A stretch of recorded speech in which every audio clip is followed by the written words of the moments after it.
우리가 지난주까지 사도행전 28장까지 강해 설교를 잘 마쳤습니다.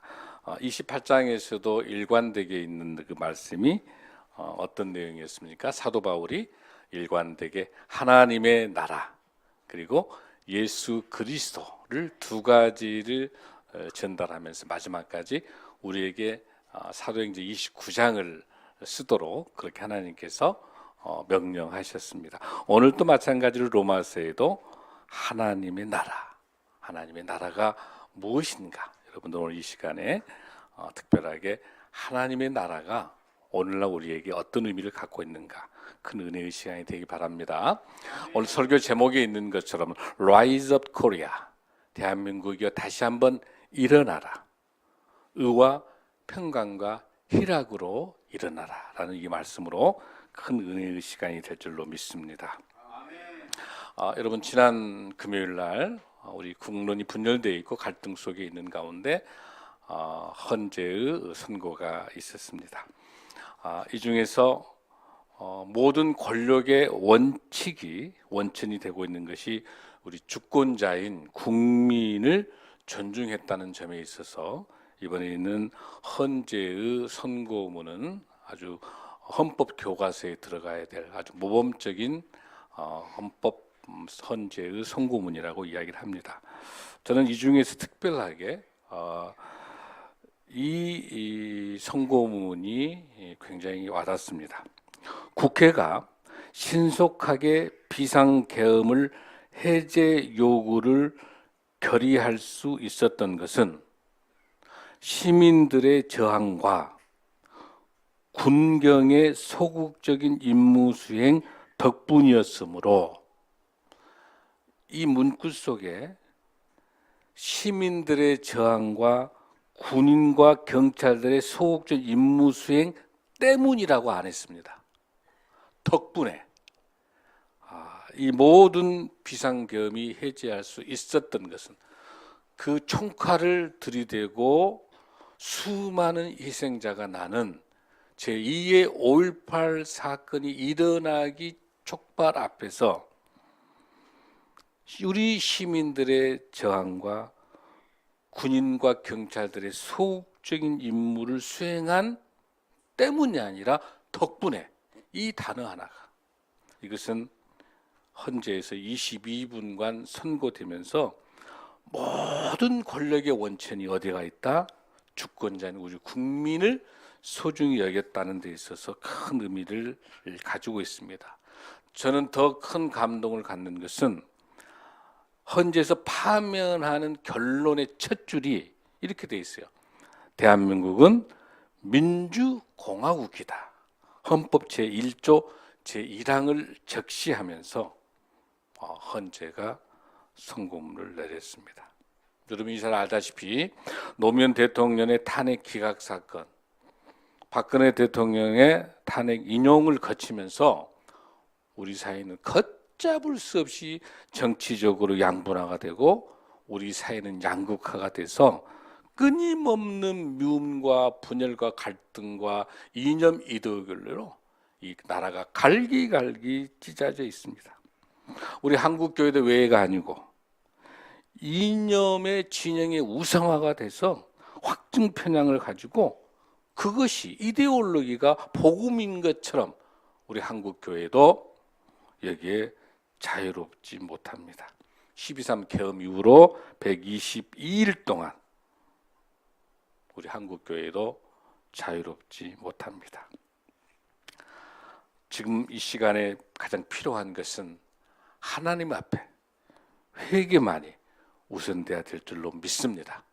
그리고 중요한 것은 이제는 더 이상 분열과 갈등 없이 온 기도로 시작한 대한민국이 서로 화합하고 서로 회복하고 서로 치유하고 서로 용서하고 온 국민이 대통합해낼 수 있는 그러한 대한민국이 돼서 Rise up Korea, 다시 한번 기도로 시작한 대한민국이 미래로 향한 대한민국이 되어야 될 줄로 믿습니다.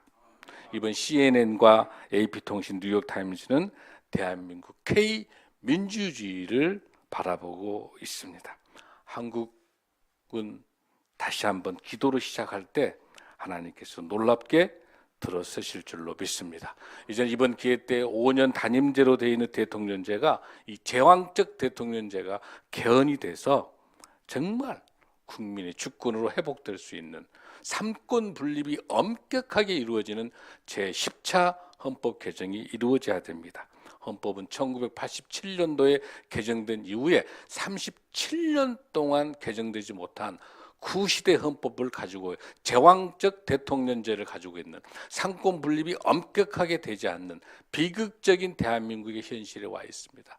이번에 제10차 헌법 개정을 통해서 선진시대 그리고 우리 지방이 소멸되고 있는데 우리 지방이 지방 분권 시대의 헌법이 개정돼서 모든 섬나 섬까지도 우리 전국이 정말 모든 우리 지방이 잘 살 수 있는 그런 헌법 개정이 이루어지고 상권 분립이 돼서 서울 중심으로 되어 있는 이 수도권 중심을 해결하고 세종시를 중심으로 된 전국이 분권화되어 있는 헌법 개정을 통해서 대한민국이 균형된 발전, 사회 양극화가 없어지고 정말 극단적인 분열과 갈등이 없어지는 이런 이데올로기를 벗어나는 놀라운 대한민국이 이번 대선을 통해서 반드시 이루어질 수 있도록 하나님께서 이번에 헌법 개정될 수 있도록 내 욕심을 버리고 이제 4년 중임제로 바꿔져서 정말 이 시대가 제왕적 대통령제가 없어질 수 있는 이런 걸 위해서 우리 한국교회는 우리 대한민국 특별히 기도해야 될 줄로 믿습니다. 오늘 너무나도 중요한 본문인데 오늘 하나님 나라, 여러분 하나님 나라가 뭡니까? 이 대한민국이 존재하기 위해서는 여러분 뭐가 필요했었습니까? 가장 중요한 게 뭐예요, 여러분들? 제일 중요한 게 주권이 있어야 되는 거예요. 주권이 있어야 돼요. 주권이 있어야 돼요. 그다음에 뭐가 있어야 됩니까? 백성이 있어야 되죠. 그리고 영토가 있어야 되는 거죠. 그렇죠, 여러분들? 근데 이 하나님 나라도 마찬가지. 하나님 나라에도 세 가지가 있어야 돼. 주권에 해당되는 건 뭐예요? 하나님, 왕 대신 우리 하나님이 계셔야 돼요. 그럼 두 번째는 뭐예요? 주권이 백성이 있어야 돼요. 백성.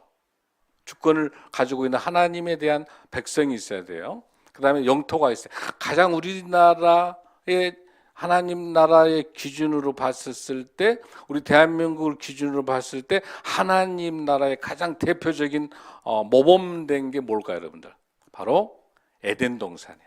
에덴 동산이라고 하는 영토에 아담과 하와라고 하는 백성이 있고 그걸 이끌어가고 계시는 하나님이 만왕의 왕이신가. 할렐루야. 이게 창세기에서 시작해서 완성되는 것이 뭐냐면 요한계시록에서 새하늘과 새 땅에 어린 양 예수 그리스도가 왕 같은 왕과 같이 우리 모든 재림한 우리 백성들이 천국에서 영생의 소망 가지고 새하늘과 새 땅에 살아가는 것이 하나님 나라가 완성인 줄로 믿습니다. 그 하나님 나라를 일관되게 사도 바울이 서신서에서 사도행전에 일관되게 이야기한 것처럼 로마서에서 하나님의 나라가 무엇인지를 강조하고 있는 이 본문이 오늘 우리가 읽었던 바로 로마서 14장 17절 굉장히 중요한 본문이에요. 특히 우리 한국교회가 이 로마서 14장 17절을 정확하게 우리 한국교회가 설교해내야 됩니다. 이 하나님의 나라에 대한 개념이 정확하게 들어서지 않으면 오늘날 우리나라가 한국교회가 전 세계가 분열로 갈 수밖에 없는 거죠. 오늘 이 시간에 오늘 너무너무 중요한 본문이에요. 너무 중요한 본문입니다. 여러분 하나님의 나라는 뭡니까 여러분들? 바로 하나님의 통치가 이루어지는 것. 그러니까 하나님의 나라가 만약에 하나님의 말씀, 하나님의 법, 하나님 말씀이 미치는 곳이면 지금 대한민국은 여러분들 뭐예요? 남과 북을 포함을 해가지고 대한민국에 있는 모든 영토, 한반도 영토가 한반도에 살고 있는 백성들이 다 대한민국 헌법이 미치고 있는 데까지가 하나님의 대한민국의 영토에 미치고 있는 것이 대한민국의 헌법이 가지고 있는 통치 지역이라 한다면 하나님 나라의 법은 뭐냐면 하나님의 말씀대로 살고자 하는 하나님의 백성이 있는 곳이면 전부 다 하나님 나라. 할렐루야. 그래서 전 세계에 하나님의 백성이 있는 곳은 하나님 나라가 임하고 있는 곳이기 때문에 그게 하나님 나라인 줄로 믿습니다. 아멘. 자, 그러면 여러분들이 여기에서 하나님 나라를 정확하게 보기 위해서 보십시오. 17절 보십시오. 여기에서 먹는 것과 마시는 것이 아니요. 이거 빼봐요. 가로를 쳐봐요. 자, 가로 칩니다. 가로 치고 읽습니다. 시작. 하나님의 나라는 오직 성령 안에 있는 의와 평강과 희락이라. 할렐루야. 간단해. 하나님의 나라는 오직 성령 안에서. 어디서? 성령 안에서 무엇이 있는 나라가 그런다? 의와 평강과 희락이 있는 게. 할렐루야. 간단합니다. 하나님의 나라라고 말할 수 있는 것은 의와 평강과 희락이. 더 쉽게 설명합니다. 여기서 말하는 의는 사회의 정입니다. 사회의 정입니다. 하나님의 공입니다. 하나님의 정입니다. 이거는 가정에서부터 시작해서 우리 사회, 우리 교회, 국가, 직장 다 해당되는 거예요. 하나님의 나라가 임하려면 우리 가정에도 하나님 나라가 임해야 돼요. 아멘. 우리 교회도 하나님 나라가 임해야 됩니다. 우리 직장도 하나님 나라가 임해야 됩니다. 대한민국에 하나님의 나라가 임해야 됩니다. 그렇게 하기 위해서는 가장 먼저 무엇이 있어야 된다? 의가, 하나님의 의. 이거는 사회의 정의. 정의가 있어요. 가난하고 억울한 사람이 없도록 그 사이에서 잘 살고 부자가 잘 사는 나라가 아니라 가난하고 어려운 사람도 함께 어우러 살아갈 수 있는 하나님의 공의와 정의가, 불평등이 없고 공평한 사회, 모든 권력을 가지고 있는 사람의 자녀에게 혜택받는 불균형한 그런 사회가 아니라 가난하나 부자나 모두 공평한 사회, 그런 사회가, 사회적 정의가 살아있는 것이 하나님의 의인 줄 믿습니다. 할렐루야. 두 번째 중요한 것은 평강입니다. 평강. 이 평강은 두 가지 단어로 바꿔집니다. 작은 범위에서는 평안입니다. 더 넓은 범위에서는 평화입니다. 서로 죽이고 서로 찢고 물어뜯는 것이 아니라 서로가 부족하면 부족하지만 함께 안아줄 수 있고 용서해 줄 수 있고 서로 안아줄 수 있는 것. 그 평안, 그 평화가 우리에게 있어서 중요합니다. 싸우지 않는 거예요. 복잡한 게 아니야. 내 욕심을 위해서 막 남을 죽이고 하고 싸우지 않는 거. 평화. 팍스 로마나. 로마의 평화는 평화가 아닌 거예요. 전쟁과 무기를 통해서 하는 그거는 평화가 아닌 거예요. 그거는 잠시. 진정한 평화는 우리 주 예수 그리스도가 우리 안에 있어서 샬롬의 평안만이 진정한 평안인 줄로 믿습니다. 그것이 있어야 하나님 나라예요. 할렐루야. 그 다음에 세 번째 희락이라고 하는 건 뭐예요, 여러분? 희락은 기쁨이에요. 기쁨. 희락은 기쁨이에요. 이 기쁨은 만인이 행복해야 돼. 특정한 부류가 잘 살고 특정한 부류가 행복하면 그건 행복이 아니에요. 그건 희락이 아닌 거예요. 희락은 모두 다가 행복해야 돼요. 그게 하나님 나라예요. 근데 여기서 여러분들 중요한 것은 뭐냐면 1번, 2번, 3번이 1번이 하나님의 의, 2번이 여러분들 평강, 3번이 희락. 그러면 1번이 있어야, 하나님의 의가 있어야 두 번째 뭐가 있어요? 평강이 있을 수 있는 거예요. 평강이 있을 수 있으려면 뭐가 돼요? 평강이 있어야 행복할 수 있는 희락이 있는 거예요. 이 세 가지는 함께 있는 거예요. 할렐루야. 여러분들 갈라디아서 2장 22절 말씀에 여러분들 보면 5장 22절에 오직 성령의 열매는 사랑과 희락과 화평과 오래 참음과 자비와 양선과 충성과 온유와 절제니 이 같은 것을 금지할 법이 있다 없다? 없느니라. 성령의 열매 9가지 이 열매 중에 여기 본문에 나와 있는 것처럼 뭐가 들어있습니까, 여러분들? 희락과 화평. 희락과 화평. 이 성령의 열매예요. 이거는 오직 하나님의 의, 예수 그리스도가 내 안에 우리 예수님이 계셔야만이, 즉 성령이 충만해야만이 사랑의 열매를 맺을 수 있는 거고, 성령이 충만해야만이 의롭고 평강하게 되고 희락이 있을 줄로 믿습니다. 그런 것이 이루어졌을 때는 뭐예요, 여러분들? 뭐라고 되어 있어요?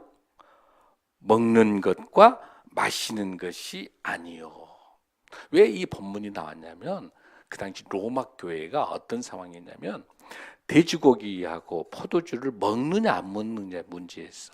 이거를 유대인들 같은 경우는 돼지고기를 안 먹잖아요. 먹지 않는 거. 그러나 그 예수 그리스도를 영접한 크리스찬 유대인 입장에서는 돼지고기 문제가 안 돼. 뭐 문제가 안 되는 거니까 이 먹냐 마시냐 이런 문제를 가지고 하나님 나라를 결정한 게 아니라는 거예요. 그 별로 중요치 않다는 거예요. 여기서 중요한 건 뭐예요? 성령 안에서 하나님의 이 사회가 하나님의 복음이 있는 이 사회, 복음이 있는 교회, 복음이 있는 내 가정, 복음이 하나님의 우리 예수 그리스도 살아있는 그 복음이 있는 예수님이 살아있는 가정, 예수님이 살아 역사하는 교회, 예수님이 살아 역사하는 대한민국, 예수님이 살아 역사하는 내 직장, 내 공동체 이 안에 하나님의 의가 살아있다고 한다면 바로 그 안에서 평강과 희락이 함께한 줄로 믿습니다. 그것이 하나님 나라라는 거예요. 거창한 게 아니에요. 하나님 나라 거창한 게 아니에요. 그러니까 이 하나님 나라를 줄곧 사도행전 28장까지 사도 바울은 1차, 2차, 3차 선교여행 하면서도 또 마지막 사도행전 28장 31절에 또 하나님 나라와 예수 그리스도를 담대하게 거침없이 전한다. 할렐루야. 그 하나님 나라야. 하나님 나라. 이 대한민국이 이 하나님의 의를 제대로 못하고 있는 거예요. 대표적인 사건이 무슨 사건이냐면은 지난 1932년 8월에 있었던 유명한 독일에 있는 교회가 히틀러가 이 독재 정권에게 모든 교회가 어용교회가 된 거야. 모든 개신교 다 개톨릭 다 모여가지고 히틀러가 독일 제국을 일으킨 교회가 엄청난 제약을 거짓과 독재에 대해서 항거하지 못하고 그래서 히틀러가 만들면서 4가지를 만든 거예요. 첫째, 유대인들을 즉 구약을 인정하지 않는 거예요. 구약 인정하지 않으니까 유대인을 없애기 위해서 1%도 안 된 유대인들을 죽이는 거예요. 600만을 죽이는 거야. 독재가 생명을 하나님의 의가 없는 거고 평강이 없는 거고 화평이 없는 거예요. 그 안에 어떻게 히틀러가 그 독재 정권에서 가능합니까? 그래서 이 독일에 있는 모든 교회가 거기서 독일의 고백교회가 바르만 선을 하면서 하나님의 의는 하나님의 나라는 의와 평강과 화평이 있는 거기 때문에 히틀러를 인정할 수 없다. 바르만 선을 하면서 거기서 여러분이 너무나 잘 아는 보네퍼 목사님은 순교하는 마음으로 술 먹고 있는 운전사에게 독일을 맡길 수 없다. 목사님이 끌어내려야 된다. 히틀러 반대 운동을 하게 돼. 그래서 여기서 스위스 신학 칼바르트를 중심으로 오직 우리가 복종할 수 있는 것은 히틀러 독재 정권이 아니라 오직 예수 그리스도, 오직 예수님만이 우리가 모실 수 있는 우리 구주는 오직 예수 그리스도다. 이렇게 선언합니다. 할렐루야. 그러면서 나치가 승인한 그 나치 독일 교회를 이단으로 정죄합니다. 판단합니다. 이단. 그러면서 만들어진 교회가 무슨 교회냐? 독일의 고백교회입니다. 그 고백교회, 조금만 더 이 고백교회가 이 로마서에 있는 말씀을 근거로 한 이 말씀으로 독재에 항거하고 히틀러를 마지막까지 정죄했었던 거. 여러분, 뿐만 아닙니다. 이번에 미국 성공의 주교 메리안 에드가 버드라고 하는 사람, 지난번에 2025년 1월 20일 날 워싱턴 DC에서 국립대 성당에서 국가 기도회가 열렸습니다. 이거는 트럼프 대통령이 모든 대통령이 참석하게 되면 마지막 대통령 취임식의 마지막 순서가 국가 기도회가 있어요. 이 기도회 때 메리안 에드가 버드 목사가 이렇게 이야기합니다. 난민들을 중심으로 한 이민자와 난민들을 중심 사회적 약자들에게 자비를 베풀라. 이런 애언자의 목소리가 나와야 돼. 목사가 대통령 앞에서 당신 이민자들 난민들 그렇게 죽이면 안 된다는 거예요. 그런데 트럼프는 이번에 불법 이민자를 추방한다면서 1천만 명의 기독교인을 쫓아냈습니다. 여러분, 무늬만 기독교면 뭐합니까? 삶의 예배자로서 정책 속에가 지극히 약자, 소수자, 이민자들, 난민들, 이 불쌍한 사람들에게 생명을 미국 우호 중심으로 하는 그게 아니라 정말 가난하고 불쌍하지만은 난민이고 이민 와 있지만 선별적으로 해서 다시 한번 미국에 정착할 수 있도록 제도를 만드는 게 필요합니까? 법을 행정명령 내려서 1,000만 명을 쫓아낸 게 맞습니다. 당장에.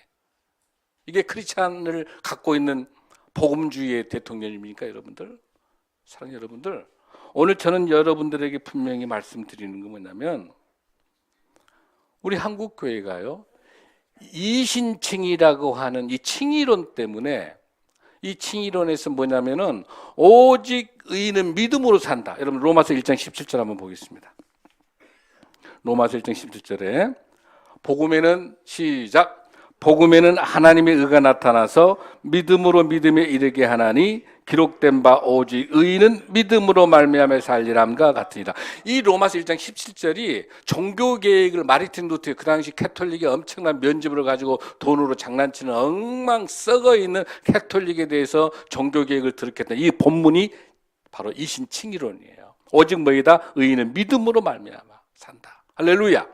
근데 이걸 강조하다 보니까 무엇을 놓쳤냐면, 이 이신칭의 속에는요, 우리 한국에 와서 잘못된 거야. 이게 사형리하고 똑같아. 그냥 예수님을 나의 구주라고만 고백하게 되면 복음 받고 천국 간다, 이렇게 하니까 뭘 놓치냐면, 이 칭의론이 가지고 있는 이 믿음에 대한 근거는 어디가 있냐면, 예수님을 나의 구주로 고백하고 내 입으로 시인하고 말씀을 듣고 고백해서 시인하고 난 다음에 반드시 믿음의 순종이 있어야 되는 거야. 우리 삶의 변화가 있어야 되는 거예요. 예수님을 나의 구주로 믿는다면 내 형편과 상황이 어떠든지 간에 작지만 구제와 선교와 작은 것들을 해내야 되는 거야. 할렐루야. 그래서 이신칭의를 하기 위해서는 반드시 뭘 해야 되냐면, 마태복음 5장과 7장에 있는 팔복을, 그 믿음을 갖고 있는 칭의론, 신실한 크리스찬들의 성품이 팔복이 돼야 되는 거야. 할렐루야.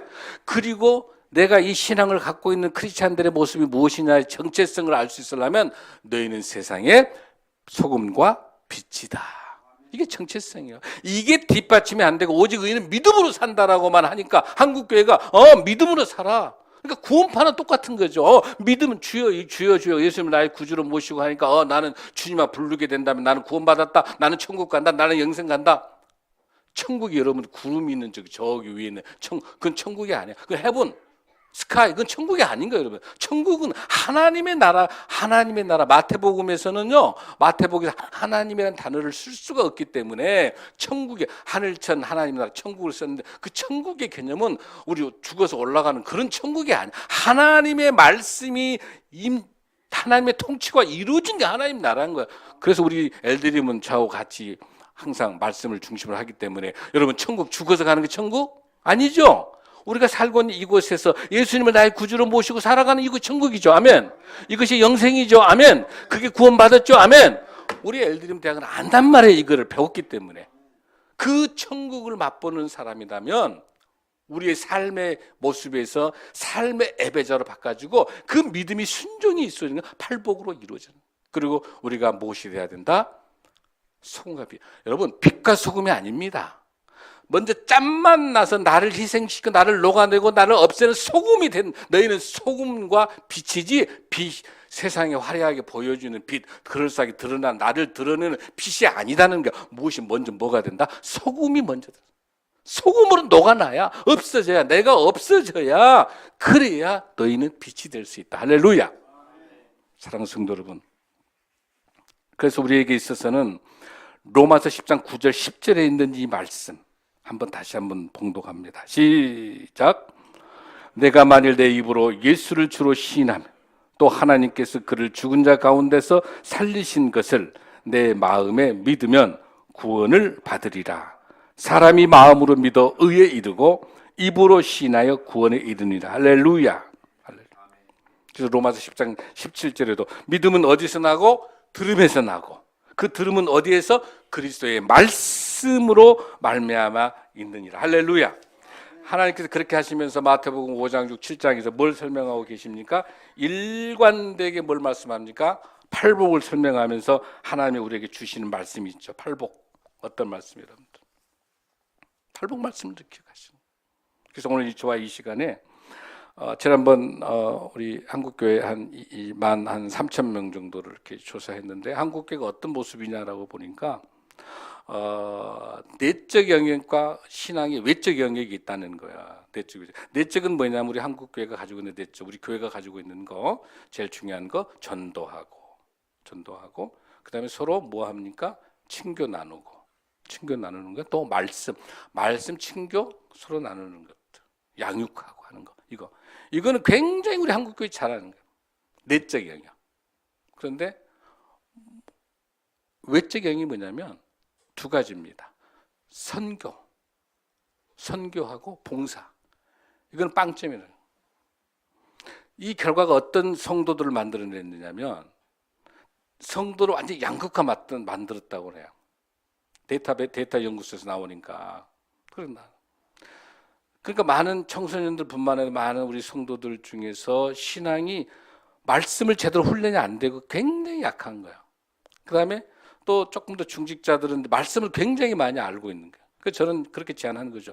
말씀을 많이 알고 있고 말씀에 대해서 능숙한 그런 분들이 그 말씀이 약한 분들을 평신도 리더십을 통해서 잘 훈련해가지고 이 신앙이 약한 이런 부분들을 잘 해보고 우리 교회가 그렇게 하고 있어요 지금.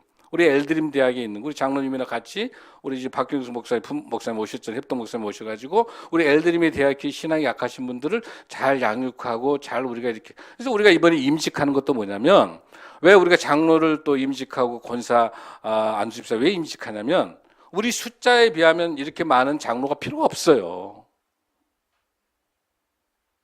세상 방식은 필요가 없는. 왜 지금 우리 장로님과 안수집사는 권사 왜 필요하냐면 우리 사역자 한 분 한 분들이 우리 엘드림 대학 어르신들을 맡아가지고 말씀으로 양육하라는 거예요. 이분들 천국의 소망을 주고 영생 소망, 나 혼자 잘 먹고 잘 살려고 임직한 게 아니라 내 명예를 위해서 임직한 게 아니라 내게 주신 하나님의 말씀을 더 깊이 깨닫고 깊이 말씀 속에 묵상하고 기도와 말씀과 찬양을 통해 충분히 준비해서 우리 엘드림 대학에 우리에게 맡겨준 천하보다 귀한 우리 엘드림 대학 우리 어르신들 한 분 한 분을 놓고 양육해내고 이분들이 천국 소망 가지고 또 고독사 위험성에 있는 죽어가는 많은 영혼들을 위해서 복음을 전하는 여러분들의 중요한 리더십 때문에 임직을 세우는 것이지.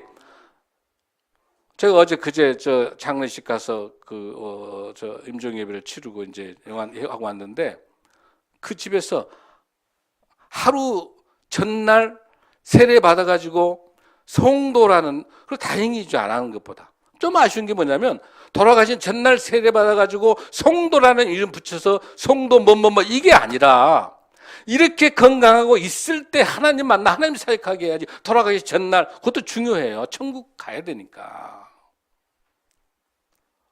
이렇게 좋은 우리에게 엘드림 대학을 주신 하나님 은혜가 어떻게 우리가 떨리지 않고 이 감격하지 않고 이 하나님이 보내주신 우리 어르신들 이 감격하지 않고 어떻게 우리가 견딜 수 있냐는 거야. 어떻게 우리 어르신들 한 분 한 분이 지금 평균 80, 90이 다 되는데 이분들 붙잡고 이 영혼을 위해서 우리가 왜 몸부림칠 수 없냐는 거죠, 여러분들. 할렐루야. 하나님 나라가 거창한 게 아니다. 하나님의 나라 먹고 마시는 이런 거 이거는 마태복음 6장 3절. 너희는 먼저 그의 나라와 그의 의를 구하라. 그리하면 이 모든 것을 더하시리라. 우리의 의식주 문제 하나님 해결하실 줄로 믿습니다. 여러분 돈 걱정하지 마십시오. 무엇을 입을까, 어떤 집에서 살까 걱정하지 마십시다. 할렐루야. 이 모든 것을 나보다 더 잘하신 우리 주님께서 반드시 하나님께서 더 좋으신 걸로 예비하실 줄로 믿습니다. 신생명나무교회, 이 생명나무교회 하나님이 세우셨습니다. 우리 4월 20일 놀랍 기도하는데 하나님 너무 이번 4월 20일 우리 귀한 임직자 여러분들 하나님 너무 축복하신 거예요. 새벽에 기도할 때마다 너무 감사한 하나님, 우리 교회가 6년 만에 임직할 수 있어 너무 감사합니다. 얼마나 귀한 분들 보내주셨는데 우리 임직자들 통해서 하나님 놀랍게 우리 교회를 앞으로의 10년, 앞으로의 100년을 향한 우리 교회를 향한 놀라운 하나님의 은혜가 이제 우리 대한민국도 화합하고 연합해서 우리 한국교회도 다시 한번 힘을 모아서 놀랍게 대한민국을 2025년에서 들었을 줄로 믿습니다. 우리 신생명나무교회 부활절을 기점으로 정말 우리 교회 놀랍게 들었을 줄로 믿습니다. 왜? 사랑하는 여러분들, 잘 준비됐어, 여러분들. 이번에 임직하실 분 잘 준비됐어. 잘 준비되어 있어. 성품과 여러분들의 헌신과 봉사 잘 해오셨잖아. 이제는 다시 한번 하나님이 주신 하나님의 나라 딱 정리합시다. 무엇과 무엇입니까? 의와. 두 번째 평강과. 세 번째 희락. 더 쉽게 이야기해서 사회의 그 정의와 평화와 평안. 세 번째 만인의 행복. 할렐루야. 우리가 그 하나님 나라 만들 수 있도록 우리 신생명나무께 힘차게 주님 의지하시면서 승리하시기 바랍니다. 사랑합니다. 축복합니다. 다 함께 일어나시겠습니다.